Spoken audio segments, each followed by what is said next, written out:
Alice, did you always know that you were going to write the kind of thing you are writing? Oh, I didn't know I was going to write the kind of thing I've written, but I knew that I was going to write. I just had to. I remember reading Hans Christian Andersen's The Little Mermaid, and you know about The Little Mermaid and how sadly it ends. And when I came to that sad ending, I was appalled. And I got up and I went out and I walked round and round outside the house, making up a happy ending for The Little Mermaid. She got the prince, and she didn't have to be changed into foam on the sea.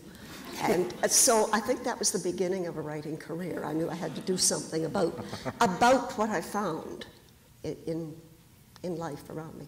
I can't remember when I didn't make up stories. I don't think I called it writing.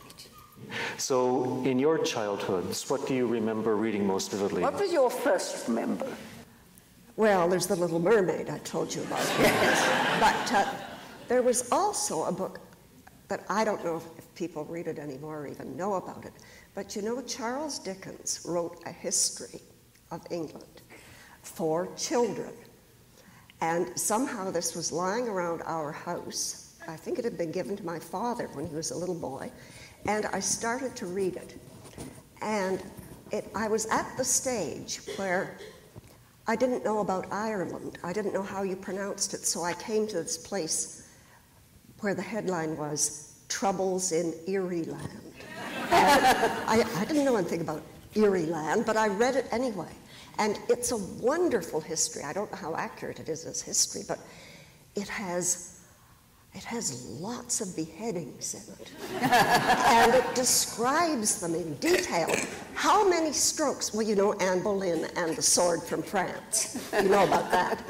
But also how many strokes it took to separate the head. And here was I, the 7-year-old or 8-year-old girl, just devouring this stuff. And so that was the great book of my earliest childhood, not Peter Rabbit or anything like that. Do you feel wiser at 78 than you did at 28? I think not.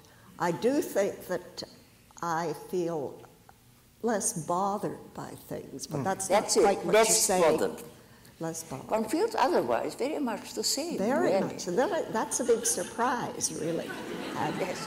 How you do stay inside pretty much the same person.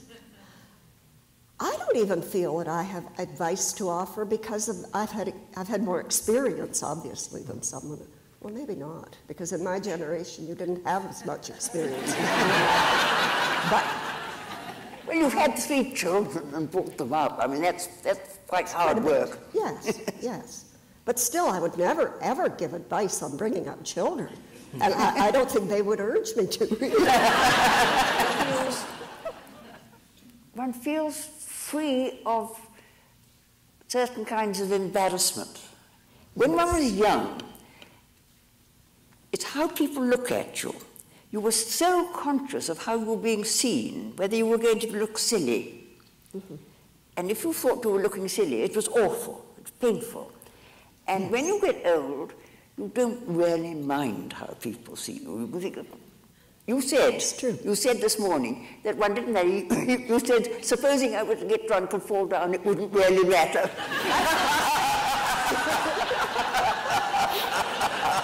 That's true. I'd pick myself up and, you know. So in that way, you are a lot freer. But I don't know if that amounts to wisdom. I think that